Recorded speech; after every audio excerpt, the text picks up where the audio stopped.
കഴിഞ്ഞ ദിവസം ഉത്തർപ്രദേശിൽ ചരിത്രപരമായിട്ടുള്ള ഒരു സംഭവം നടന്നു.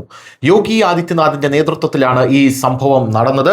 നമ്മുടെ മാധ്യമങ്ങൾ, അതായത് ദേശീയ മാധ്യമങ്ങൾ ഇതിന് കൊടുത്തിരിക്കുന്ന തലക്കെട്ട് true leadership is about empowering the weakest first എന്നുള്ളതാണ്. അതായത് യഥാർത്ഥ നേതൃത്വം എന്ന് പറയുന്നത് ഏറ്റവും താഴെ തട്ടിലുള്ള ജനങ്ങളെ ഉദ്ധരിക്കുന്ന ഒരു നേതൃത്വമായിരിക്കണം എന്നുള്ളതാണ്.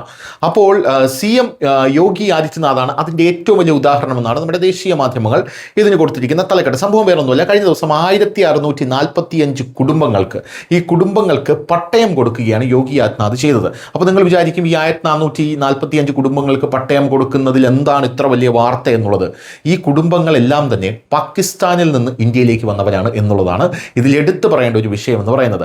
പാകിസ്ഥാനിൽ നിന്ന് ഇന്ത്യയിലേക്ക് വന്ന ഈ കുടുംബങ്ങൾക്കാണ് ബിജ്നോറിൽ പൂർണ്ണമായിട്ടുള്ള ലീഗൽ റൈറ്റ്സോടുകൂടി ഭൂമി പതിച്ചു നൽകി അവരെ ഇന്ത്യക്കാരാക്കി മാറ്റിയിരിക്കുന്നത് ഉത്തർപ്രദേശ് CM ആയിട്ടുള്ള യോഗി ആദിത്യനാഥ് എന്നുള്ള റിപ്പോർട്ടുകളാണ് പുറത്തു വരുന്നത്.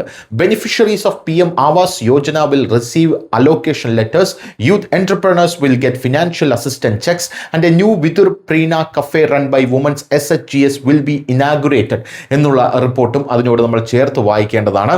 എന്തായാലും rehabilitation, housing, economic empowerment all together, ഇതെല്ലാം ഒരൊറ്റ വേദിയിൽ യോഗി ആദിത്യനാഥ് നടത്തി കാണിച്ചു എന്നുള്ളതാണ് പ്രധാന കാര്യം. CM Yogi is bringing the displaced into the mainstream with honour എന്നുള്ള റിപ്പോർട്ടുകളും ഇതിനോടൊപ്പം ചേർത്ത് വായിക്കേണ്ടതാണ്. News desk, news India Malayalam.